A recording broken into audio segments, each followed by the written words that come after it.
Hi, my name is John Cowan. Welcome to this brief webinar hosted by Learning Links Childcare. It's just a few ideas on helping your child to get ready for school or settling into early childhood education or kindy. It's a milestone. I'm sure many of you can remember your first day at school. For some, it's a traumatic and unpleasant memory. For others, it was something that was wonderful. So let's give your kids the best chance of a great start. Maybe they're starting for the first time. Maybe this is just returning to school. Maybe it's starting at a new school. Here are some tips that I hope are going to work at your place. Home is where the preparation really takes place. Home is an independence laboratory. One of the little things that you've got to stow away in your head somewhere is anything I can do for my child that they could do for themselves is robbing them. No, I'm not. I'm being helpful. I love to help my kids. No, in a sense, you're robbing them. If you do anything for your kids that they could do for themselves, you're robbing them of the chance of learning to be competent and confident and resilient. And so even the things that are unrelated to school activities like making their beds or taking their laundry to the wash house or clearing the table or unpacking the dishwasher, they might not seem to have anything to do with school, but they are giving your kids competence and independence. Of course, there are some skills they will need to master before they go off to kindy or school. How to dress themselves, how to take care of themselves in the lavatory, and another thing you can practice at home is getting them to hang things up, hang bags up, maybe simulate the type of hooks that they'll be encountering at kindy or school, and they can practice hanging their coats up, hanging their bags up, packing and unpacking their bags, perhaps packing their lunchbox. Kids also need to know the basics of hygiene, how to sneeze and how to wipe their nose, and again, toileting in a way that is safe, hygienic and appropriate.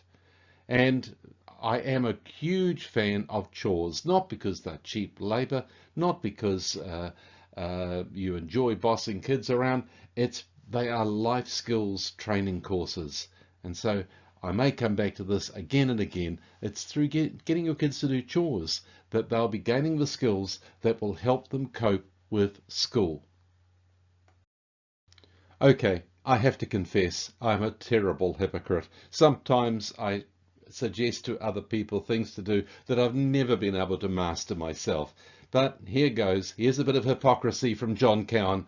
Get everything ready in advance. I so believe that this is true, but I was always terrible at doing this myself. I was always a last-minute panic merchant, charging around at the last minute, buying things that our kids needed and getting things ready. So don't do what I did. Instead, you learn from my mistake and do prepare as much as you can before the day, because our stress becomes our kids' stress. If they see us spinning out and everything and getting cranky and uptight, then it's likely to make them stressed and uptight as well. Not a great way to start off a new adventure like school. So before the day happens, try to prepare everything, get to know what you need, practice routines, and set up a place at home for them to put all their school stuff.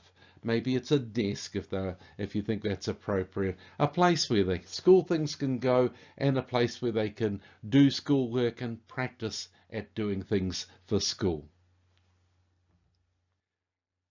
Do you really want your kids to get on well at school? Of course you do. And you might be thinking, yes, but I'm not a teacher. One of the best, most guaranteed things to help your child throughout their learning life is reading. Reading to them, getting them to read themselves. It's a wonderful skill and asset that feeds into whatever else they learn at school. For instance, it's been well known that over a holiday break, children regress. They slide back in their learning ability, so that most children start the next year, a month back in their learning from where they finished the previous year, except those children that read for pleasure. And it doesn't have to be reading textbooks. It's just reading for pleasure, even comics. And so if you're wanting your kids to really, really thrive in their academic life, do everything you can to cultivate a love of reading. And until they learn to read themselves, you read to them. It's a lovely relationship building thing to them. It's very restful, relaxing, helps them settle down, it builds relationships. And so I just can't emphasize this enough. The key, one of the top keys for great success at school is just reading to your kids and giving them a love of reading as well. Routines are going to be your friend. Morning routines have to work. A routine where every morning you're panicking and fussing and fretting and chasing them out the house and worrying about whether they're going to make it in time and worrying whether your kids are going to make you late for work. No one needs that at the start of a day. If you need to, you may just need to set your start of the day a little earlier, which might mean you need to set your bedtime a little earlier. So work out what's going to work for you and serve you. And could I urge you to get into these routines before school starts? Practice them. Practice getting up early at a fixed time every morning. Breakfast together is a wonderful way to start the day. If you can manage it. Often with different people starting work at different times, it's not going to be possible, but as much as you can, rather than just munching on toast as you're racing around getting everything ready, having a sit down breakfast together, it's a fantastic time just to come together as a team. One of the things that most kids struggle with at the beginning of every school term is that over the holiday time they've been going to bed later than they normally do, and so for a week or two, even if they've readjusted to a normal school week bedtime, they are holiday jet lagged. Even the brightest kids with the most brilliant teachers can't learn very well if they're sleep deprived. And so could I really urge you, for a fortnight, for a week at least, before school starts, your kids are going to bed at their regular school night bedtime. So make routines work for you. If your children have never had any experience of school, maybe they haven't had any experience of early childhood education either, a wonderful opportunity for them to learn how to cope with a group learning environment, to cope with adult voices speaking to them, and to hear them being read to, is to just go to the story times at local libraries. Libraries have lots of events that are suitable for toddlers and young children. They're great training, they're great fun. It helps with that learning of books that I talked about, and helps them settle into an environment where they have to control themselves a bit so that they can fit in with a group. The word manners always sounds like something straight out of a Victorian period piece or a novel. But in actual fact, I think manners are one of the most vital life skills that you can teach your kids. Kids who know manners know how to cope with situations. They can feel relaxed in all sorts of different social situations. Manners are a wonderful way of showing love and respect to other people. It's a wonderful friendship building skill. And it's lovely to be able to see your kids acting in a way that other people enjoy and like. You end up with kids who get invited back. So the social skills that are going to make your child's life so much better, right through schooling and on into education and into their romantic life and their friendships, everything works works for kids with manners. So start practicing them at home, not asking them to back up and say things again if they make a mistake with their manners. Just say, oh, could you say that again to me in a politer voice? Or if they're using a cranky tone, just say, well, pop down to your bedroom, pick up your nice polite voice, and I want to hear that again. Teaching them how to make requests in an appropriate, polite way, how to ask questions, how to not feel shy about asking something that they don't understand. Teaching your children to say no is something which is going to keep them safe throughout their life. That whiny no that toddlers make that you hate hearing is that same no that is going to keep them safe on a date in the future. And so being able to say no in a polite and respectful way, even to adults, is a very valuable skill.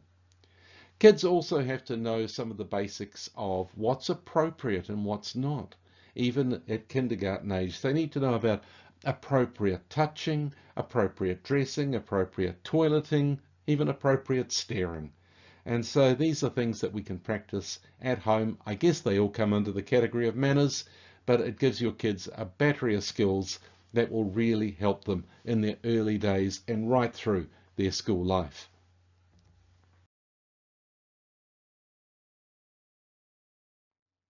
If you have the opportunity, visit the school while it's still in operation. Many schools arrange visits for potential students. But if not, then wander around the school during a weekend or in the last days of holidays so that kids know the lie of the land and where things are and where the office is and where the sick bay is. And just talk about some of the things they'll need to know. Talk about how the toilets are boys and girls, and how they can go to the office if they need to get in touch with you, and let them know the types of things that little kids will wonder. Practice the route to school. Practice walking to school if that's going to be a way that they're going to get to school.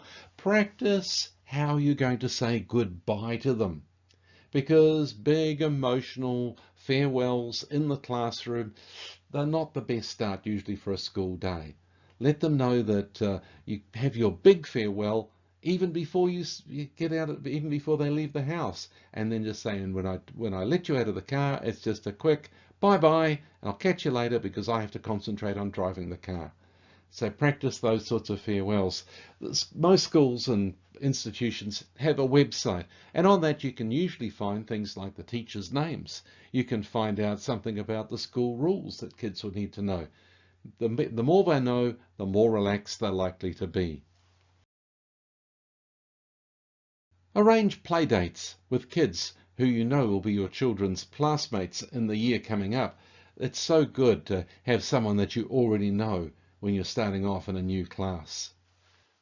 Don't oversell school. Some people make such a big deal about it. Oh, it's going to be wonderful. You're going to love it. There's so many exciting things. And yes, it's true. School's great, but it's not Disneyland.